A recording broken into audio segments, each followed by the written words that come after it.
Fin d'un tyran, l'ayatollah Khamenei éliminé par une frappe américaine. Samedi 28 février 2026, l'histoire du Moyen-Orient bascule en une fraction de seconde. Il est environ 21 heures à Téhéran quand une frappe aérienne d'une précision chirurgicale pulvérise un bâtiment dans le quartier Pasteur, un secteur ultra sécurisé de la capitale iranienne. La cible était l'homme le plus puissant d'Iran, celui qui tenait le pays d'une main de fer depuis 1989. L'ayatollah Ali Khamenei, guide suprême de la révolution islamique, est mort sur le coup. Mais qui était vraiment cet homme pour que sa mort provoque un tel séisme planétaire? Ali Khamenei est né le 19 avril 1939 dans la ville sainte de Mashhad, dans le nord-est de l'Iran. Il grandit dans une famille religieuse et suit très tôt des études islamiques.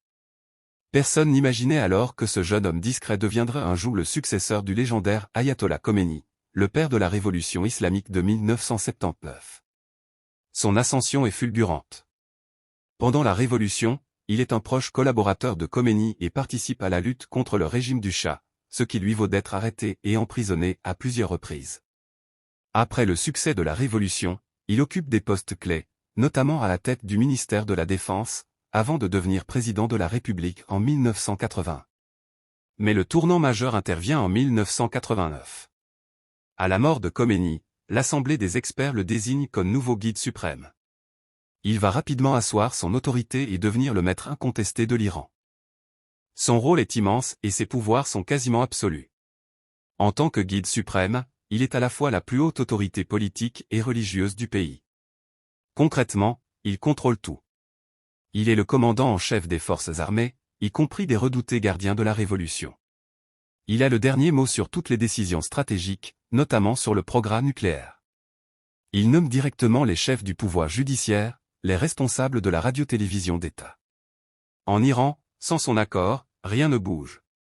Pendant toutes ces années, il a survécu à tout. Il a survécu à une tentative d'assassinat en 1981 qu'il a laissé partiellement paralysé du bras droit. Il a survécu à la guerre Iran-Irak, aux sanctions internationales, aux manifestations de rue comme le mouvement vert en 2009 ou les grandes révoltes de 2019 et 2022. Chaque fois, il a tenu bon.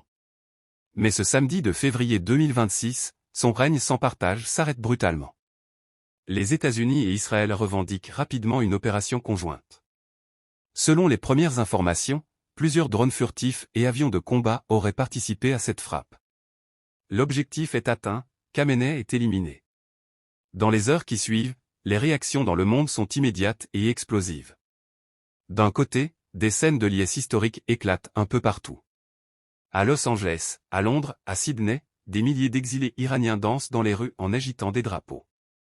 Pour la diaspora iranienne, c'est la fin d'un cauchemar, l'espoir d'un Iran nouveau libéré de la tutelle des mollahs. Mais en Iran même, la colère gronde et la vengeance est annoncée. Dans les rues de Téhéran, d'Ispahan et de Karaj, des milliers de partisans du régime sont descendus dans la rue, brandissant des portraits de Khamenei et scandant des slogans de vengeance. Du sang pour du sang, crient les manifestants rassemblés sur la place de la Révolution. Les femmes, vêtues de noir, pleurent leur guide disparu. À Qom, la ville la plus religieuse du pays, un drapeau rouge a été hissé au-dessus de la mosquée Jean Caran. Dans la tradition chiite, le rouge signifie la vengeance sanglante. Les gardiens de la Révolution, cette force d'élite qui faisait allégeance à Khamenei, ont juré de venger sa mort. Leur objectif est clair, frapper les bases américaines au Moyen-Orient et continuer à pilonner Israël jusqu'à ce que la vengeance soit complète. Des missiles balistiques ont déjà été tirés en direction de bases américaines en Irak et au Koweït. Le Pentagone a confirmé la mort de 3 soldats américains dans ces attaques. Selon un responsable iranien, l'Iran dispose d'un stock énorme de missiles et prépare une attaque majeure qui surprendra l'ennemi. Pendant ce temps, à Qom, de nouvelles frappes ont visé l'Assemblée des experts mardi 3 mars. Cette institution de 88 religieux est chargée d'élire le nouveau guide suprême. Plusieurs membres auraient péri dans l'attaque, plongeant le processus de succession dans le chaos total. La question est sur toutes les lèvres, qui va prendre le pouvoir? Les gardiens de la Révolution vont-ils tenter un coup d'État? Un successeur va-t-il émerger du clergé? Et surtout, l'Iran va-t-il exploser?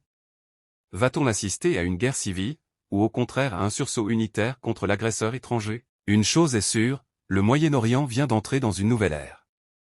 La disparition de l'homme qui incarnait la République islamique depuis près de 40 ans crée un vide politique colossal. Les prochains jours nous diront si cette frappe a ouvert la voie à la paix ou si elle a déclenché une guerre encore plus dévastatrice.